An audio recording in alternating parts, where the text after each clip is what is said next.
반드시 머릿속에 담고 있어가지고 바로 적용할 수 있어야 한다. 자, 그런 맥락에서 자 11번 지문 봅니다.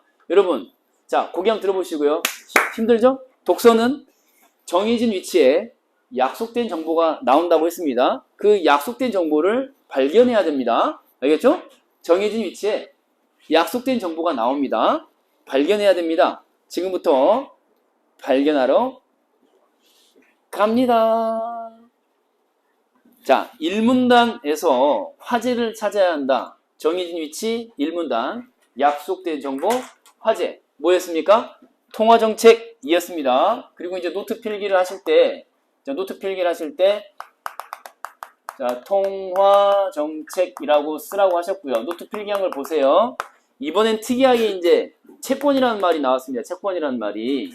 그죠? 그래서 대표적인 통화정책 노트 필기 하기로 하고 중간에 멈췄었는데 출발점이 되는 게 이제 중앙은행이 하나의 주체고 시중에 그 민간은행이 그 반대편의 상대가 될 거예요. 그래서 이제 이거를 도식으로 옆에다가 그려볼 거거든요. 1번 썼고 2번 썼잖아요. 저번 시간에.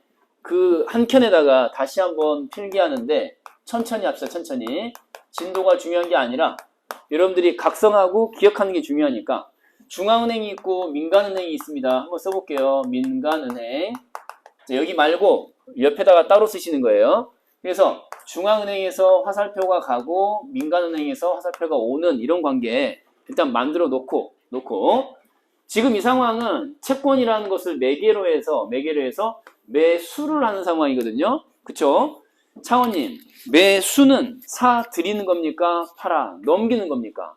파는 거야? 사는 거야? 매수는요? 그렇죠. 매수는 사는 거예요. 좋습니다. 잘하고 계세요. 사는 거죠. 산다고 했으니까 화살표 왼쪽으로 오는 밑에다가 써야 되겠죠. 사 드리는 거니까 매입, 매수 같은 말이에요. 아래에다가 한번 채권 적어보시고 위에는 그러면은 뭐라고 써야 될까요? 채권도 일종의 상품 같은 건데 그걸 공짜로 살 수는 없잖아요. 뭘 줘야 돼? 돈을 줘야죠. 돈을. 그렇죠? 그에 대한 대가로 자금을 주는 거예요. 그럼 이걸 받은 민간은행이라는 게 이제 중요해요. 중앙은행은 한국은행이고 정부라고 생각하셔도 됩니다. 정부, 국가, 정부야 정부. 정부에서 시장으로 이 말이거든요. 자, 이해가 잘 되도록 왼쪽에 정부, 오른쪽에 시장이라고 써볼게요. 정부에서 돈을 푸는 거야, 거두는 거야? 돈을 푸는 거거든요, 지금. 그래서 채권을 팔아 넘기는 상황이고 사 드리는 상황이고 자금을 푸는 상황이에요. 그러니까 지금 이런 상황이라는 것을 일단 알아두신 다음에 이제 다시 필기한 걸로 갈 거예요. 이걸 이해해야지. 지금 이게 자금을 팔았다는 얘기는 자금을 풀었다는 얘기는 민간은행에서 자금의 양이 늘어난다, 줄어든다? 늘어난다. 즉 통화량이, 돈이, 자금이 늘어나게 된다. 그러면 자동으로 생각나야 되는 게 창원아 뭐지? 통화는 상품이고 이자는 가격이다. 통화, 상품, 이자, 가격, 통화, 상품, 이자, 가격. 당연히 이자율이 생각나야 돼요. 오케이? 그래서 이제 자동 연결이 되는 건데 이제 이해되는 거죠. 채권을 매수하면 이자율이 어떻게 된다고? 하락한다. 이 중간에 이제 뭔가 매개념이 빠진 거죠. 뭐가 빠졌어? 통화량이 빠진 거예요. 통화량. 그쵸? 그걸 이 그림으로 이제 나타내 준 거야. 그래서 예전에 썼던 거 있잖아요. 중앙은행이 뭐 한다고요? 채권을 매수합니다. 중앙은행이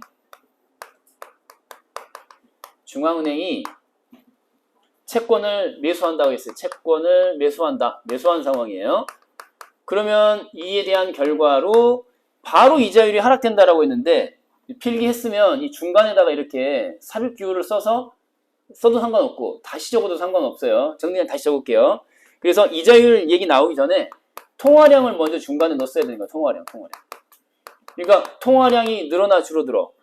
채권을 매수하여 대신에 자금을 넘겨주어 시장에 돈이 늘어나는 거죠. 통화량이 늘어나 줄어들어? 늘어난다. 이렇게. 이게 지금 매개념으로 빠져 있는 거거든요. 통화량. 이거. 네? 그러니까 통화량하고 이자 사이 관계는 우리가 예전에 다 공부했듯이 이자율 이렇게. 통화는 상품이고 이자는 가격이다. 상품이 넘쳐나면은 가격은 올라가 떨어져? 희귀성이 떨어지니까 가격은 떨어지는 거예요. 그쵸? 그래서 이자율이 낮아지는 거죠, 이렇게. 이해되시죠? 자, 다시. 그 다음에 이제 채권을 매도하면 어떻게 되는 거냐라고 했는데, 요거 이제 좀 더 완성할 거예요. 이 여백을 남겨두시고, 다시 아래로 갔다가 올 거야. 그럼 이제 중앙은행에서 채권을 이제 매도하는 경우를 이제 얘기하는 거예요. 매도. 이제 매수가 아니라 매도하는 경우에요. 매개념 통화량을 반드시 넣어서 이제 확인하는 거예요.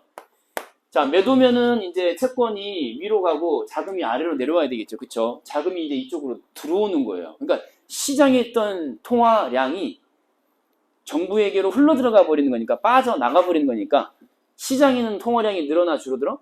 있던 게 빠져나갔으니까 줄어드는 거죠. 그 개념을 여기 넣는 거야. 그래서 매도해버리면은, 팔아 넘기면은, 그쵸? 대신에 돈을 받을 거 아니야. 여기서 돈을 받아버린다고. 그러니까 통화량이 어떻게 돼? 줄어든다.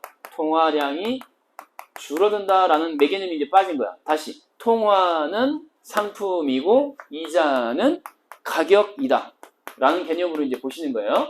그러니까 통화량이 줄어들었으니까 겁나 가치가 올라가는 거 아니에요. 통화라는 상품의 가치가. 그래서 거기에 붙는 가격으로서의 이자율이 상승이 하락이야? 상승이 되는 거죠. 이해되시죠? 자, 다시 이제 완성할 거예요. 거기 덧붙인 얘기가 지문에서 또 이렇게 나왔어요. 이자율이 하락하면이라고 아까 위에 있던 거 받아가지고요. 그래서 소비하고 투자 괄호 처리 한번 해보시면은 확대된다라고 했으니까 늘었어 줄었어? 늘어난다라는 뜻이 되는 거죠. 그래서 오른쪽에 적을게요. 계속 이어서 계속 그 필기 완성해야 돼요. 자, 소비 투자를 적는 거야. 소비 투자. 자, 늘어난다 줄어든다. 당연히 늘어나는 거 아니에요. 그쵸? 근데 여기 중간에 또 뭔가가 빠져 있어요. 허전해요. 그쵸? 뭐가 빠져 있어요? 왜 소비와 투자가 늘어납니까? 이자율 떨어진 거하고 무슨 상관이에요? 중간에 어떤 개념이 빠져 있는 거야? 뭐가 빠져 있어? 여기에 대출이 빠져 있는 대출이. 우리 예전에 필기했었잖아. 추리 대출이 빠져 있는 거예요. 우리 추리 대출이가 빠져 있다고. 여기다가 대출을 넣었어야 되는 거야. 그래서 나는 다시 한번 지우고 쓸 테니까 니네는 여기다가 삽입 기호를 만들어서 써 넣어. 자, 그러니까 중간에 뭐가 빠졌다고? 대출이 빠졌다고. 대출. 이자율이 낮아지니까 대출 받기 쉬워 어려워? 그러니까 대출 받고 싶어? 받기 싫어? 가격이 내리는 상황이잖아. 가격이 떨어지는 상황과 비슷하잖아. 상품, 가격으로서의 이자 느낌이니까. 이자, 가격이 떨어졌으니까 많이들 와서 빌려 가겠지. 오케이? 이해돼요? 대출이 늘어나니까 여기서 이제 말하는 소비하고 투자가 증가해 감소해? 당연히 돈 받아서 소비하고 돈 받아서 투자할 테지. 이렇게 되는 거야. 이해되시죠? 그 다음에 이제 봐. 경기가 활성화되고 물가 상승률이 오르며 라고 있잖아요. 여기서 딱 끊어보시고 경기가 활성화되고 물가 상승률이 오른다. 그걸 여기다 쓸 거예요. 물가 다시 그래서 경기가 위축된다야 활성화된다야. 우리말로 해봐. 경기가 활성화된다. 식당에 손님이 늘어나 파리가 늘어나? 손님이 늘어나겠죠. 식당에 손님이 늘어나겠죠. 그래서 경기가 활성화되면서 그러면 왜? 물건의 가격으로서의 물가 상승률은 왜 올라갈까요? 사람들 주머니가 두둑해요, 홀쭉해요? 대출을 많이 받아서 주머니가 두둑하기 때문에 두둑한 이 지갑의 소비자들이기 때문에 니네가 장사하는 입장에서 가격을 낮출 이유가 전혀 없잖아요. 이 새끼들 다 부자들인데 내가 싸게 팔 이유가 없잖아. 맞지? 그래서 물건 가격으로서의 물가 상승률은 올라간다 떨어진다. 올라간다. 이거. 이해되시죠? 그럼 이제 빨간 펜으로 한번 체크해 볼 텐데 채권을 매수한 의도가 최종적 결과물로서 이제 귀결되는 거예요. 이제 의도 자체가 뭐였을까요? 물가를 잡겠다야. 물가를 뭔가 그 시중의 경기를 부흥시켜서 물가를 어느 정도 조금 진작시키려고 했던 거야. 물가 상승률을 높이고자 하는 의도가 있었던 거예요. 너무 물가가 떨어지고 경기가 위축돼 있으니까 다시 한번 경기 활성화라는 뜻의 위로와 살펴서 빨간 편으로 네모. 그러니까 채권을 매수함으로써 뭐 하는 거야? 경기를 활성화시킬 수 있는 것이죠. 그러면서 물가 상승률은 올라가게 되는 것이고 이렇게 중간에 있는 거 다 빼고 이렇게만 뚝 떨어져 나올 수 있는 거죠. 이해되시죠? 이렇게. 그 다음에 이제 마지막 그 아래에도 봐보세요.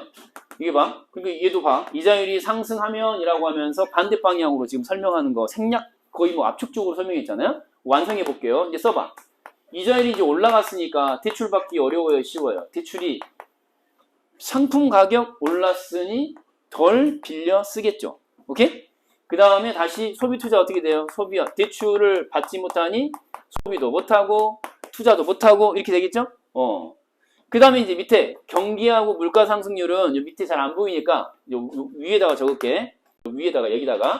자, 그래서 경기가 상대적으로 좀 안정되면서 여기서 안정되면서 물가 상승률도 잡히게 되는 거죠. 물가 상승률도 잡히게 된다. 이런 정도로. 그래서 여기에 쓸 거를 위에다가 지금 적은 거예요. 위에다가. 아시겠죠? 자, 빨간 펜으로 박스를 또 해봐. 중앙은행에서 채권을 이제 매도한다라고 했는데, 창원님, 매도는 산다야, 판다야? 시작. 매도는 사다야, 팔다야? 팔다. 오케이. 팔아 넘기면 그 대신에 돈을 쫙 끌어오는 거니까, 시장에서 뺏어오는 거니까 통화량이 줄어드는 거였어요. 기억하세요. 매도는 팔아 넘기는 거예요. 자, 최종적인 두 단계에다가 또 빨간 펜으로 박스 처리 딱 하는 거야. 물가 안정시키려고 그 경기를 좀 안정시키려고 물가 상승률을 좀 잡겠다고 채권을 매도하는 상황이었습니다. 이렇게 이해되셨죠? 채권을 발행하는 주체가 정부기 때문에 이때 채권을 국가가 발행한 채권이다. 두 글자로 뭐로 줄여 나올 수 있어요? 국가가 발행한 채권이다. 국권 아니겠죠? 국채겠죠. 국채. 이해되시죠? 국채. 자, 네, 칠판 봐보세요. 네가 이 지문 18학년도 6월 평가원 모의고사에 나왔던 걸 네가 아무리 열심히 잘 풀었다고 한들 오답 정리를 아무리 잘했다고 한들 노트 정리가 오른쪽에 있는 것처럼 깔끔하게 정리가 안 되어 있다면 다 빠져나가는 거예요. 누수야 누적이야. 누수야 그거 누수. 지금 우리가 한 건 누적의 과정입니다. 그리고 한 번 누적했다고 내 머릿속에 화석처럼 굳어지는 건 아니거든요. 이것도 다 물크러지고 증발되고 휘발될 거거든. 그러니까 원래 모의고사 전날 꼭 읽고 반복해서 내 걸로 굳혀야 돼요. 쉽지 않아요. 독서가 쉽지 않다고. 문제 풀이가 쉽지 않은 게 아니라 귀찮은 걸 이겨내기가 쉽지 않아요. 이게 졸라 귀찮거든.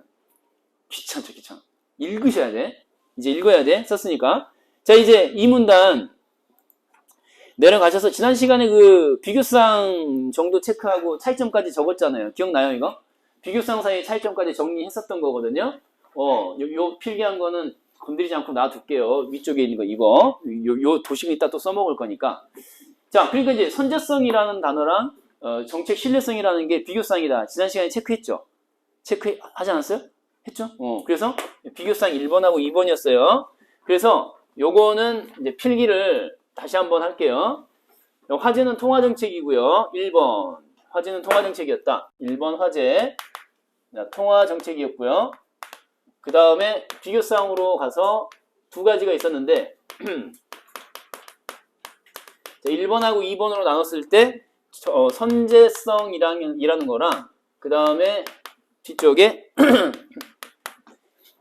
정책 신뢰성이라는 거랑, 요 두 가지가 이제 비교사항인데, 이 차이점에 해당하는 거 작은 따옴표 처리된 정책 외부 시차라고 하는 거, 이것도 형광펜 색깔 해야 한다라고 했죠. 그쵸? 요거 색깔 돼 있을 거예요. 정책 외부 시차. 그래서 정책 외부 시차를 줄여서 정외시라고 줄여 적어 볼게요. 정책 외부 시차라고 하는 개념 자체를 또 이제 도식으로, 그림으로 만들 수 있는데, 수직선으로 이렇게 만들어 볼 수 있어요. 수직선으로. 이게 무슨 소리냐? 이렇게 수직선 하나 띡 그어 보시고요. 시작점이 있고, 그 다음에 여기 세로선 이렇게 한번 표시해 보시고. 느낌상 왼쪽이 과거, 그쵸? 오른쪽이 미래. 요런 느낌 드시죠? 그쵸? 그럼 이제 이걸 현재라고 해보면은, 현재 시점에서 시행을 하느냐 마느냐라고 하는 거를 미래 시점의 어느 시점을 두고 효과가 발생할 것이라고 예상하면서 시행하는 거거든요. 뭔 개소리냐. 이건 시행하는 시점이고, 이건 효과가 드러나는 시점이에요. 무슨 말인지 이해돼요? 그러니까 이때 효과를 보기 위해서 이때 시행을 하는 거거든요. 오케이? 왜냐면은 시행과 동시에 효과가 발생되면은 얼마나 좋겠어요. 그렇지 않아요? 니네가 어떤 특별한 새로운 획기적인 학습법을 도입을 했어. 근데 그걸 도입하자마자 성적으로 효과가 드러나면 얼마나 좋냐? 그렇진 않잖아. 그거 똑같은 거야. 어떤 정책을 시행하는 시점과 그게 효과를 나타내는 시점 사이에는 간극이 있단 말이에요. 그래서 이제 뭔 말을 쓴 거야? 시차란 말, 시차. 이 시차란 말이 무슨 말이에요? 시간적으로 뭐가 있다? 차이가 있다. 어떤 차이? 시행 시점과 효과가 나타나는 시점 사이에 차이가 있다 이거야. 이게 좁힐수록 좋겠니? 넓힐수록 좋겠니? 넓힐래? 오래 시행을 했는데 입시제도를 바꿨어. 근데 100년 뒤에 효과가 드러나. 뭐 100년치 되겠냐 그런 게? 헛짓한 거지. 효과가 100년 뒤에 드러나면 그 뭔 개수작이냐고. 그러니까 요 간극은 줄어들수록 좋죠. 안 그래요? 그쵸? 그래서 효과가 드러나는 시점을 웬만하면은 시행 시점에 가깝게 만들어주기 위해서 먼저 시행한다, 나중에 시행한다, 먼저 시행한다 이런 뜻이에요. 가급적이면은 효과 시점을 땡기기 위해서 그쵸? 신속하게 시행을 한다라는 느낌인 거예요. 선제적으로. 무슨 말인지 이해돼요, 안 돼요? 이해되죠? 그러니까 정책 외부 시차가 존재하기 때문에 선제적으로 시행해야 한다. 어떤 정책이든 정부 정책이라고 하는 게 그런 뜻이에요. 이해되시죠? 이해되시죠? 이렇게. 그 다음에 이제 신뢰성이라고 하는 거 두 가지가 이제 나왔었잖아요. 두 가지. 자, 뭐하고 보였죠? 신뢰성. 작은 따옴표 돼 있는 거 두 가지가 절대 상대로 묶을 수 있는 준칙주의랑 또 뭐가 있었죠? 재량주의. 기억, 니은을 얘기하는 거예요. 기억, 니은. 그래서 준칙주의가 있었고 그 다음에 재량주의가 있었는데 준칙주의, 재량주의 나누는 기준이 뭐였냐? 이 준칙에 대한 태도 기준이냐, 태도. 준칙에 대한 태도. 준칙에 대해서 절대적으로 시행해야 한다는 믿음이 있으면 준칙주의. 아니다. 뭐 재량에 맡겨야 되는 거 아니냐. 이럴 때도 있고 저럴 때도 있고 시행할 때도 있고 아닐 때도 있고 이렇게 무조건 지켜야 한다는 건 절대적인 거잖아요. 그때그때 다르다 상대적인 거고 이렇게. 그 다음에 이제 마지막으로 하나 더 살펴야 될 게 이 준칙주의, 재량주의라고 하는 것이 뭐라 그랬어요? 확실한 건 없고 그쵸? 어떤 게 더 최선인지에 대해서는 알 수 없다. 뭐 이런 식으로 이제 이야기가 마무리가 되는 건데요. 자, 그럼 이제 문제로 한번 들어가 보도록 하겠습니다. 자, 태연님 잘 보고 계시죠? 보기 문제로 이제 바로 돌진할 겁니다, 여러분. 보기 문제로 바로 돌진할 거예요. 자, 그러니까 이제 이게 무슨 개소리냐. 53번 문제를 이제 같이 보시는 건데, 53번 문제, 맞죠? 53번 문제? 보기 문제로 바로 갈 거야. 그러니까 이게 보기 문제 풀이 핵심이 뭐냐라고 묻는다면 승환님, 어떻게 할 거예요? 승환이 지금 다리가 다 나왔어요? 너 그 아픈 다리로 1대1 대응 댄스 추라고 하면 하겠니, 안 하겠니? 나는 해. 니네 영상이 남아있는데 유튜브를 가면은, 선생님 그 과거 1년 전이네요. 작년이네요, 그거 보니까. 작년에 내가 수업 중에 큰 부상을 입었거든요. 거의 산업재해에 가까운 그 광부가 탄광에서 갱도가 무너져서 묻히는 느낌으로 인생 막장인 거죠. 완전 막장. 그 탄광의 막다른 부분이 막장이잖아요. 저희 그 교단의 막장을 맛봤습니다. 이게 죽음이구나. 죽는구나. 이러다 죽는 거구나. 제가 수업 중에 그것도 아이들 앞에서 큰 변을 당했습니다. 봉변이죠. 재앙이었습니다. 제가 수업을 하는데 어떤 새끼가 졸고 있었던가 그랬어요. 물었는데 개소리로 답했어. 부llshit! 하면서 나도 모르게 평소에 저희 그 시그니처 포즈 있잖아요. 무슨 개소리라고 하면서 이 오른쪽 다리에 힘을 빼야 되는데 너무 힘을 준 거야. 얘 새끼가 너무 미워가지고 너무 경멸 어린 눈빛을 내가 뿜으면서 오른쪽 다리 너무 힘을 준 거야. 너무 빡치니까 깊은 빡침이 이제 오른쪽 종아리로 몰린 거야. 이 상태에서 바닥을 삽질하듯이 그냥 내 다리로 삽질하듯이 때린 거야. 영상이 지금도 남아있어요.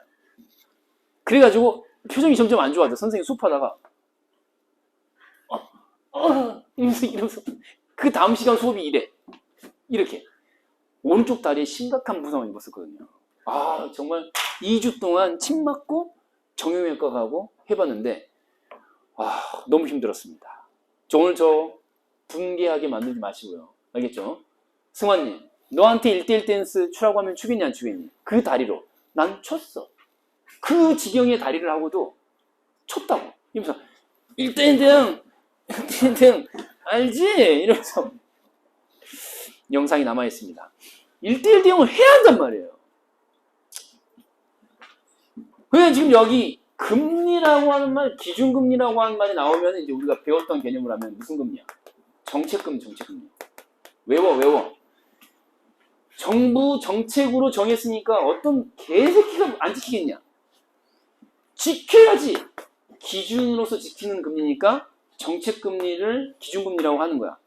자, 기준금리는 뭐라고요? 정책금리예요. 정부가 정했기 때문에 기준으로 따라야 되는 거예요. 그래서 기준금리라고 하는 거예요. 자, 여기에 형광펜을 색깔해야 하는 이유를 얘기해 보세요. 승환님. 왜 그래요? 아까 우리 필기했던 거, 1문단에서 나왔던 거. 금리는 뭐의 줄임말이죠? 원금에 대한 이자의 비율이에요. 그러니까 금리라는 말 자체에 이자율이라는 말이 들어가 있는 거예요. 같은 말이라는 거지. 금리는 곧 뭐예요? 금리라고 하는 거는 이자율을 말하는 거예요. 이자율. 금리가 뭐라고요? 이자율이에요. 그러니까 우리가 노트 필기 하라고 할 때 하란 말이에요. 금리는 원금에 대한 이자의 비율이다. 노트 필기 돼 있는 친구가 있고 안 돼 있는 친구가 있어. 학원에 일찍 들어온 친구들은 앞쪽에 돼 있을 거라고. 금리의 뜻을. 안 돼 있으면 지금 적어. 뭘 꼭 보고만 있어. 적으란 말이야. 그러니까 저 금리라고 하는 거를 노트에다가 적으란 말이야. 노트에 적어놔. 그래서 이제 요거는 원금에 대한 이자의 비율이다. 오케이? 이자의 비율이다. 이게 지금 금리의 정의거든요. 그러니까 글자 쓰여지는 거 아니다가 몇 글자 더해서 기억을 하란 말이야. 오케이? 그래서 이제 이걸 발견해서 1대1 대응 완료. 그러면 이제 문제 다 풀리는 거야. 왜요? 이자율이라고 하는 것이 1문단에 떡하니 나와 있었고 그게 뭐하고 관련이 있다고 그랬어요? 물가 상승률하고 관련이 있다라고 했거든요. 그래서 이 물가 상승률이라고 하는 거 있잖아. 형광펜으로 색깔할 거야. 부표에서 색깔한 게 나을 것 같은데? 아니 기준금리가 정책금리 하나라는 것을 이해 못한다 할지라도 주체가 중앙은행이라고 나왔는데 어떤 정신나간 놈이 이걸 시장금리라고 하냐. 그렇잖아요. 중앙은행이 정했잖아요. 그러니까 중앙은행이 정하면 정부가 정하면 민간은행의 이자율도 따라와 안 따라와? 따라오죠. 기준인데 따라와야지. 그러니까 시장 이자율이나 정부 정책적으로 정한 금리 기준 금리나 다 같은 방향으로 움직입니다. 그럴 수밖에 없어요. 근데 이 물가 상승률 밑에 나와 있네. 여기 벌써 세 번째 줄에 떡하니 있네. 여기다가 색깔을 여기. 물가 상승률. 그러니까 두 가지만 잡으면 된다. 이 기준금리의 금리, 물가 상승률 두 개만 딱 잡으면 돼. 1문단에 있잖아. 봤지? 필기한 걸 봐. 이자율을 올리면은 물가가 떨어지냐 올라가냐. 이자율을 졸라 올려서 대출이 줄어들고, 그치? 졸라 비싸졌으니까, 이자율이 올라갔으니까 대출하기가 겁나. 대출 줄어들지? 대출 못 받으니까 대출 없이 소비도 줄고, 대출 없이 투자도 줄고, 그치? 그러면 사람들이 전부 지갑이 홀쭉해 두께. 홀쭉하니까 장사치들도 가격을 올릴 수가 있냐? 없지. 가격을 또 내릴 거 아니야. 물가 상승률은 올라가 떨어져? 떨어져. 이해되죠? 그 둘 사이가 비례관계야, 반비례 관계야? 반비례 관계잖아. 그쵸? 1문단으로 가서 이것만 발견하면 되는 거야. 이게 핵심. 이걸 고치지 않고 막연하게 나는 한 번에 이해했지? 내 머릿속에 이해한 내용이 체계적으로 정리되어 있다고? 지문 따위는 가지 않아도 돼. 보기에서 난 완벽하게 유추할 수 있어. 왜 지문을 가서 시간을 낭비하려고 하지? 내 머릿속에 다 이해된 상태로 체계적으로 정리가 돼 있는데 말이야. 그 선생이 그렇게 하라고 했어. 네 선생 얼굴이 보고 싶다! 라고 영상으로 또 남겨놨습니다. 제 유튜브 영상 공전의 히트작 네 선생 얼굴이 보고 싶다. 제목을 검색하시기 바랍니다. 제가 그 부상 입기 직전에 텐션 최고조로 올랐을 때의 모습입니다. 선생 얼굴을 칠판에 그려놓고 분필로 던져서 화살에 관역 삼듯이 쪼아 박아버린 그런 영상이 남아있습니다. 이 얘기를 왜 했냐면은 지문을 자꾸 안 가려고 그래. 네 머리가 무슨 AI냐? 무슨 챗 요즘에 나온 거 챗 네가 챗이냐 챗? 네가 챗이냐고. 왜 안 가 지문을? 자, 금리와 이자율과 물가 상승률 사이의 관계에 지문에 다 있어요. 그리고 이제 적용만 하면 돼요.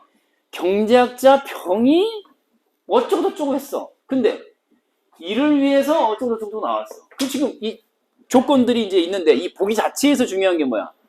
보기 자체에서 중요한 거. 목표가 뭐야? 물가 상승률을 잡겠다 이거야. 유지 몇 프로로? 2%로. 자, 그럼 이제 도표를 봐. 이 새끼 기준에 못 미치는 거, 기준을 넘치는 녀석 누구야? 이 새끼 고쳐야 되고 이 새끼 고쳐야 될 거 아니야. 얘를 2%로 만들고 2%를 만들어야 돼. 근데 중요한 건 뭐야? 정책 시차라는 게 있잖아. 시행한 즉시 효과가 드러나지 않기 때문에 차이가 있어. 그게 이제 나올 수밖에 없잖아. 그래서 조건에 또 뭐라고 나왔니? 고려사항. 이렇게 나왔네. 정책 외부 시차, 형광펜 색깔에 밑에서 두 번째 줄. 1분기, 1개분기라고 나왔니 안 나왔니? 분기, 1개분기. 정책 외부 시차, 뭐가? 시간 차이가 한 개 분기가 나기 때문에 선제적으로다가 먼저 해야 돼. 불 가만히 지켜보다가 불 구경하다가 다 타고 났을 때 소방차 불러야 돼. 불 나기 전에 선제적으로 시행을 해야죠. 언제쯤 전에? 한 개 분기 전에. 그 말이잖아. 그치? 맞지? 선제적으로다가. 그러니까 이 새끼는 지금 2분기가 3%니까 이 새끼 잡으려면 2분기에 시행해야 되니 한 개 분기 전에 시행해야 되니 선제적으로다가 1분기에 시행을 해야죠. 그쵸? 그러면 이때 효과가 드러나겠지. 맞지? 이때 조정을 해야 이때 드러난다고. 그러면 이 새끼는 어떻게 해야 되지? 궁금해지잖아? 그래서 조건이 또 뭐라고 나왔니? 한 번 써먹은 건 효과가 언제까지 간다? 그것도 분기 1개 분기밖에 안 된다. 물가 상승률 변동 효과가 1개 분기 동안밖에 지속 안 된다잖아요. 그러니까 이건 1개 분기 전에 시행해서 한 개 분기가 또 지나면 또 시행을 해야 되는 거예요. 번거롭죠. 그렇잖아요? 그래서 얘는 확실해졌지. 1월 1일에 시행해야 되는 거야. 맞지? 조정하기 위해서. 그럼 얘는 어떻게? 얘도 이때 되면은 효과 끝! 이거든요? 그러니까 이제 새로 시행을 해야지. 1개 분기 전에 시행을 해서 이때 효과가 날 수 있게. 그쵸? 그럼 이제 요게 제어가 되겠죠. 2%로. 이제 우리 목표는 뭐냐면은 2%로 만들기 위해서 물가 상승률을 올려야 되냐, 낮춰야 되냐. 낮추고. 낮춰야 돼요. 낮춰. 바삭거리고. 소스 찍어 먹으면 맛있죠? 짭짤하니. 낮춰 좋아합니까? 우와, 정색하네, 태훈이. 이럴 줄 몰랐다. 맨날 호응하다가. 무슨 개소리냐고. 낮춰야 된다고, 낮춰야 돼. 바삭바삭하게 낮춰줘야 돼요. 낮춰야 된다. 오케이? 그러려면, 또 찍을 뻔했네. 물가 상승률이 떨어지게 하려면, 물가 상승률하고 이자율 사이가 비례 관계냐, 반비례 관계냐? 반비례라고 했냐, 안 했냐? 했잖아. 이 새끼를 낮추려면 어떻게 해야 돼? 이 새끼를 올려야 되겠지. 그러니까 1번, 2번, 3번 까져버려! 이렇게 하는 거죠. 보라고. 뭘 이날을 하니? 정신이 있는 거야, 없는 거야? 제정신이야? 제정신이냐고. 네가 지금 체크한 걸 봐. 혹시 1번, 2번, 3번 중에 체크했다. 그럼 너 각성해야 되는 거야. 이제 오늘 이 수업 시간이 엄청난 각성의 계기, 출발점이 돼야죠. 3번 선지는 왜 안 돼? 유지. 그러면 물가 상승률도 3%로 유지 되겠지. 장난해? 낮춰야 된다니까. 낮춰. 바삭바삭. 낮춰. 그러니까 1, 2, 3번 중에 하나를 택했다. 정말 얼토당토 아는 거죠. 그 4번하고 5번 중에 답일 거 아니야. 근데 이게 4번하고 5번 가리는 기준이 뭐야? 이제 구체적으로 들어가서 올리긴 올리는데 얼만큼 올려야 되냐. 사실 이 퍼센트 포인트라는 개념 자체가 별로 중요하지도 않아요. 왜냐면은 이거 보지도 않고도 풀 수 있지. 왜? 효과가 1개 분기 동안 지속된다고 했으니까 한 개 분기 끝나고 2분기 시작될 때 또 해야 되겠다. 그러면 그게 몇 퍼센트거나 뭔 상관이야. 안 그래요? 그러니까 얘 갑자기 이 새끼 뭐 하는 짓이야. 이거 4번 선지. 이게 뭐 하는 짓이냐고. 왜 이난하냐고. 그 5번이잖아. 그러니까 퍼센트 포인트가 무슨 bullshit. 개소리인지 몰라도 풀 수 있는 거죠. 근데 정확하게 하자면 이제 개념은 이래. 개념은 이렇다고. 요 개념도 익혀두면 좋겠죠. 왜냐면 경제기 때문에 나중에 또 나올 수 있어요. 퍼센트 포인트라는 개념 자체가. 이게 이제 방향과 무관해요. 플러스일 수도 있고 마이너스일 수도 있는 거거든요. 이거 두 개를 동시에 의미하는 거거든요. 조건에 따라서 플러스가 될 수 있고 마이너스가 될 수도 있는 거예요. 그게 밑에 그 뜻풀이 자체가. 그러니까 방향이 정해져 있지 않아요. 그건 이제 뭐냐면 지문 속에 있는 금리와 물가 사이의 관계를 놓고 반비례 관계다라는 거를 확실히 이해를 하셔야 되는 거예요. 이제. 그 발견해서 대응시켜 이해하셔야죠. 1.5%를 자 빨간 펜으로 한번 체크해봐. 올려야 되는 상황이잖아요. 안 그래요? 하여튼 올려야 돼. 가정해봐. 1.5% 올렸어. 그럼 이 새끼는 어떻게 돼요? 올라가 떨어져. 이 새끼는 떨어지겠죠. 1%가. 아 마침 잘 됐네. 우리가 원하는 게 바로 그거 있잖아. 물가 상승률을 1% 낮추는 거잖아요. 그러려면은 앞쪽에서 저 금리를 1.5% 올려야 돼? 낮춰야 돼? 올려야 되는 거죠. 왜? 비례 반비례? 반비례 관계니까. 그쵸? 그렇게 이제 가면 되거든요. 근데 현재 시점에서 기준금리가 몇 %라고 그랬죠? 4%라고 나와 있으니까 시작이 4니까 그쵸? 4에서 플러스 1.5를 하는 거죠. 그러니까 5.5가 되는 거고. 오케이? 근데 그거를 1분기 시작점에서 한 번 시행하고 끝나버리면 안 되고 효과가 1기분기짜리이기 때문에 다시 분기, 2분기 시작점으로 가서 한 번 더 시행을 하셔야 되는 거죠. 갑자기 4로 떨어지면 돼, 안 돼? 안 돼요. 5.5를 유지해야죠. 오케이? 그렇게 이제 푸는 거였어요.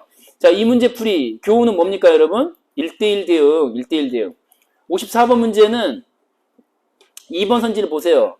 기억이 비교상 그 2번 가운데서 작은 1번이잖아요. 준칙은 자 절대 상대 가운데 준칙은 절대고 재량은 상대라고 했어요, 안 했어요? 했죠? 그러니까 무슨 일이 있어도 지켜야 됩니다. 딴 쪽에서 빵꾸가 나거나 딴 쪽에서 손해가 나거나 딴 쪽에서 엉망진창 개판이 돼도 무조건 그건 지켜야 됩니다. 절대적으로다가 뭘요? 준칙을요. 그게 기억이야, 니은이야? 기억이죠, 기억. 자, 준칙. 그래서 보세요. 그러니까 예를 들어서 밑으로 내려가 버렸네. 그러니까 1번 선지를 보시면은 자, 이걸 못해도 뭔가를 못해도 그랬어요. 바람직하다고 본다. 이게 결론이잖아. 바람직하다고 본다가 결론이야. 뭐가요? 지키느라 끊어보시면 이게 주어부야, 주어부. 잘 분석을 하셔야 돼요. 준칙 최고 그 뜻이잖아요. 이거 지키느라고 이걸 못해도 괜찮아. 왜? 절대적인 거니까. 누가요? 기억이요. 이렇게 하면 되잖아요. 절대적인 거예요. 절대적이다. 그러니까 선생님의 교재에 나와 있는 독서의 개념 15페이지 그 대립상이 문제 풀이할 때 문제를 초점을 좁히고 단순화시켜서 시간 단축에 유익하다라는 것을 또 한 번 알려드리는 거거든요. 이렇게 이제 바꿔서 이해하시면 편리하죠. 응? 자, 다음 넘어갑니다. 다음 장 넘겨서 또 이제 볼게요. 자, 이제 뭐 어휘 문제 나와 있는데 어휘 문제인데 요것도 우리 어휘 놓치면 안 되니까 또 화요일에 테스트 보잖아요. 테스트 보기는 보는데 암기용 테스트이기 때문에 실전 문제 풀이가 병행이 되지 않으면 아무 의미가 없어요. 배경 지식 익히면서 문제 풀이 요령도 익혀야죠. 머릿속에도 넣고 손으로도 이렇게 능수능란한 기교를 좀 발휘할 수 있어야죠. 자, 다시 창원님 얘기해봐. 어휘 문제 풀이할 때 문제 풀이 방법이 있었어요. 지긋지긋하다. 자, 얘기해봐. 어떻게 푼다 그랬죠?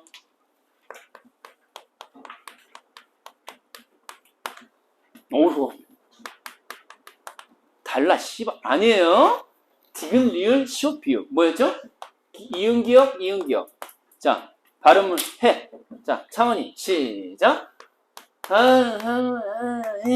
그쵸? 뭐라고요? 그쵸? 맞죠? 요렇게. 그럼 이제 이 새끼들은 지금 뭐 뿌양 귀여워. 다른 성분을 보란 말이에요. 이때는 목적어를 봐야 돼. 목적어를 찾아서 연결 읽기 해봐. 동생들을 부양하는 거예요. 동생들은 정신이냐 물질이냐. 물질적 대상으로서 추상적이냐 구체적이냐. 동생들 가리킬 수 있으니까 구체적이죠. 구체적인 물질에 해당하는 게 목적으로 나왔단 말이에요.